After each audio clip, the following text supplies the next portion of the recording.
Andy Sharma joins us again, who's chairman of the Hillingdon Chamber of Commerce, also running Business Results Coach. Hi, Andy. Good to see you again. Good to see you, Steve. And today we're looking at focusing on the right measures for your business success, your KPIs. What can we do there, Andy?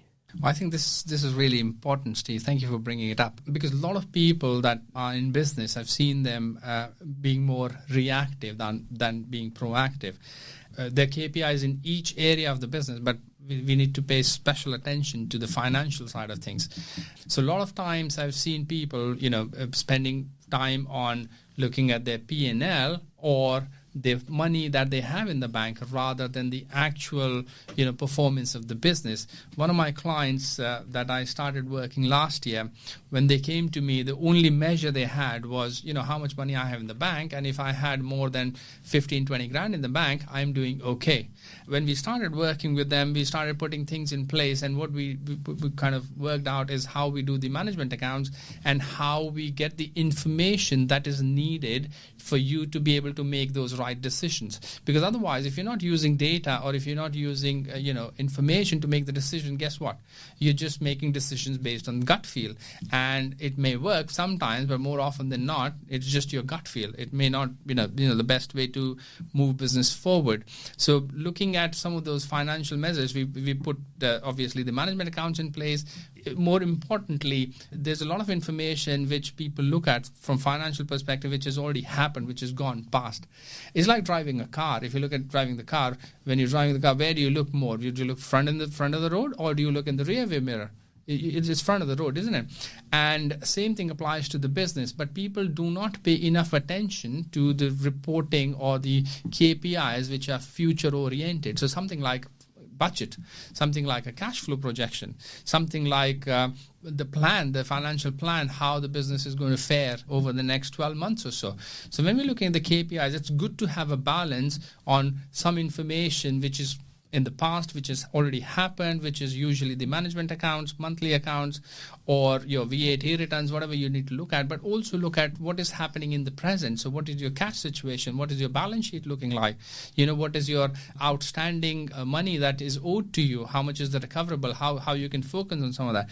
But at the same time, look at some of the KPIs or some of the measures which are future oriented. So in terms of what would the cash situation be in future, let's say next 1 month, 2 months, 3 months, what does your budget look like? What are your targets for the next year? And not just in terms of sales, but also in terms of your costs and your profitability, so you're able to plan better. So I think it's really important to keep an eye on not just on the past, but also on the future, and make decisions based on the data and the information rather than just the gut feel. And these issues will be worse for certain types of businesses, won't they? I can imagine a seasonal business, say a gardener, where your work is very peaks and troughs over the year, or a company that uses or buys lots of materials, as opposed to somebody just selling their time, perhaps, like a coach. Yeah, no, that's true. I think the tangibility or the intangibility has a role to play in it. And you're right. A lot of times people buy stuff and then they sell it, or they buy the raw material to do the work and then invoice people. So what happens in most of these cases, people would pay to buy the stuff. Like, for example, a carpet company, they will pay to buy the carpets, first of all. And if it's a retailer, obviously they will need to maintain the stock. People will come in. Or if it's somebody who's actually putting the carpet in, they will place the order, get the carpet in. They will do the work, which may take a week, maybe more, and then they will invoice their client.